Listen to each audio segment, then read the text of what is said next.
Hello everyone, welcome to our YouTube session today. So today's topic, we're going to talk about 8 factors we need to consider before buying a property. Okay. Before we go to the main content of the session, a quick declaration.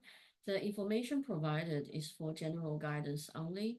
We recommend consulting a qualified tax advisor or planner before implementing any tax planning strategies.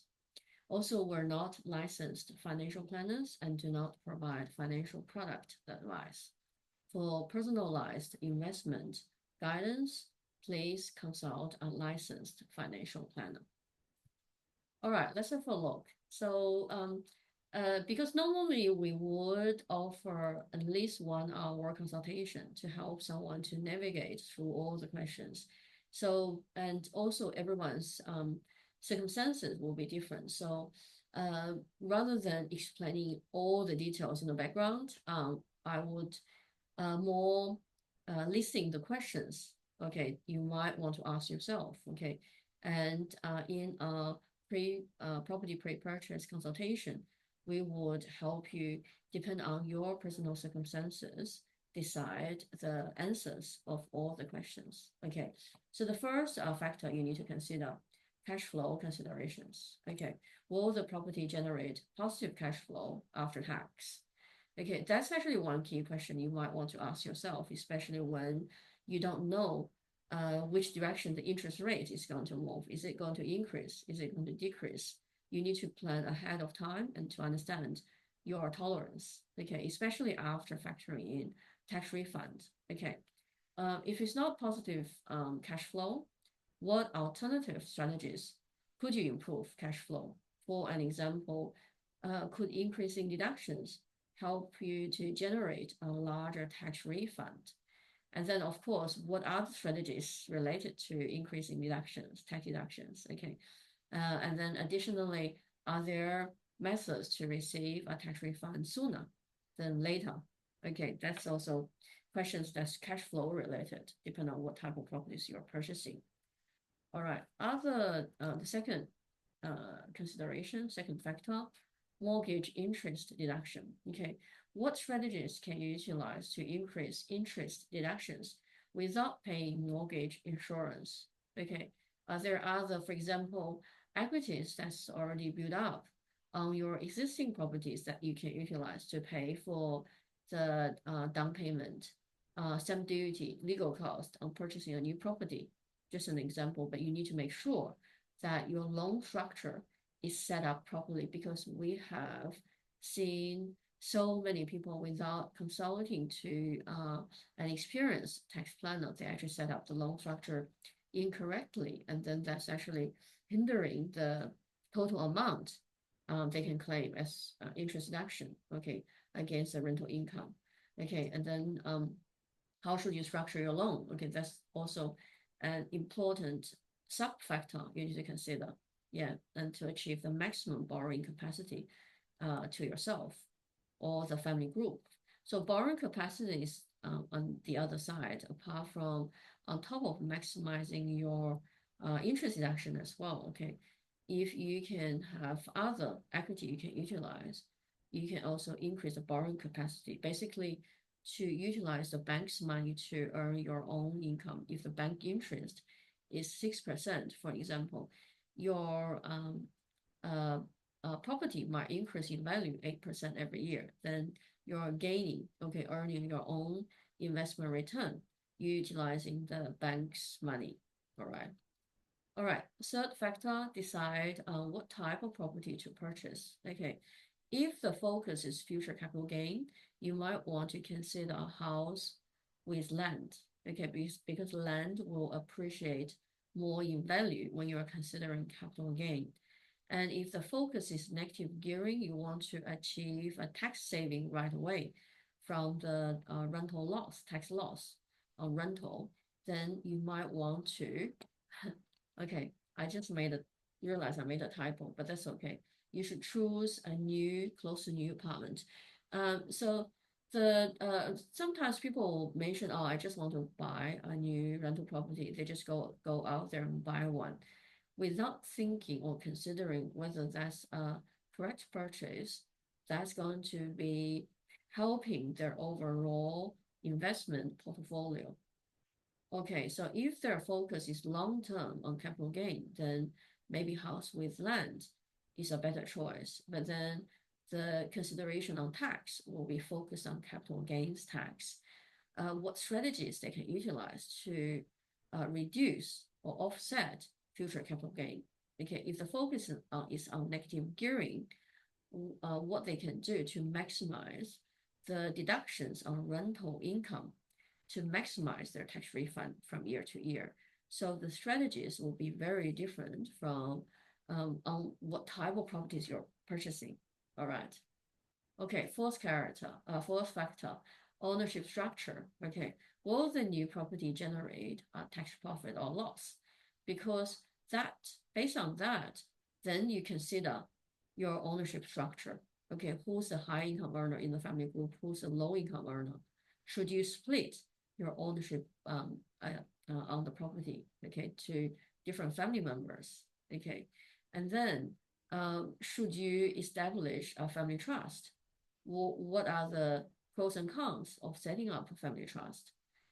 Should you move all properties, rental properties, or invest properties on family trust from the very beginning?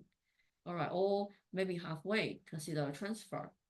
Okay, and then do you want to protect family asset for the next generation, particularly in the event of a family breakdown? Okay, when parents have properties, or they might want to investment properties, but the main benefit might be for future generations. You want to pass it down. Then you should consider maybe asset protection for the family group as well. All right. Fifth factor, capital gains tax. How can you use the 6-year rule to keep your options open for potentially treating an investment property as your main residence and still receive a capital gains tax exemption, almost basically still treat the property as your main residence? Okay, is that possible? How can you do it? Okay, every year we receive quite a few clients coming to us without knowing they could utilize 6-year rule and actually paid capital gains tax, tens of thousands of dollars, and they might maybe didn't have to yet if they planned earlier. And do you have an estimated timeline for selling the property, and should it be incorporated into your retirement planning? Okay, should you without deciding the timing, just sell a property as you go, or should you wait for a better year to reduce your capital gains tax?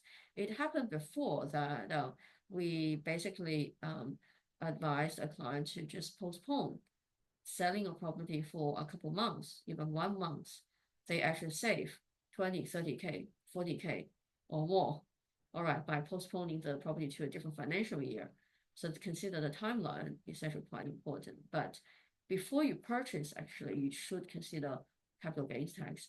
Do you have a plan? When do you want to sell this property? Because all the long-term tax planning will going to help you a lot, okay, to save tax. And then how would capital gains tax be calculated if the property are held under different structures? If it's under family trust, how the capital gains tax will impact the family group or the family members' tax return in that year when the property is sold. So depending on the structure, the tax planning strategies will be different as well. All right. Okay, depreciation.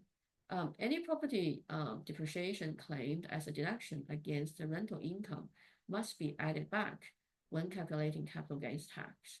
This is something a lot of people don't know. And then when they sell the property, suddenly it becomes a big shock to them, a big surprise that the depreciation claimed before need to be added back at the end.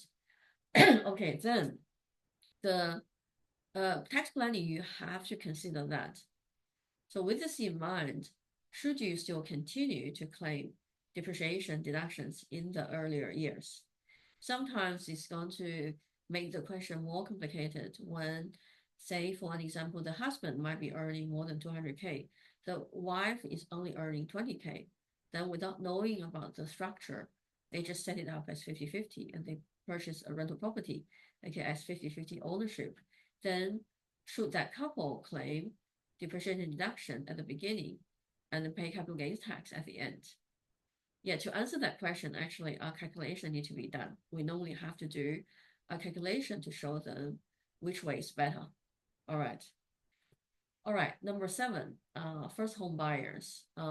This one is a lot of people don't know, and it actually means saving not only tax, but potentially other government grants or benefits, stamp duty exemption. Okay, so better before you purchase, you plan earlier.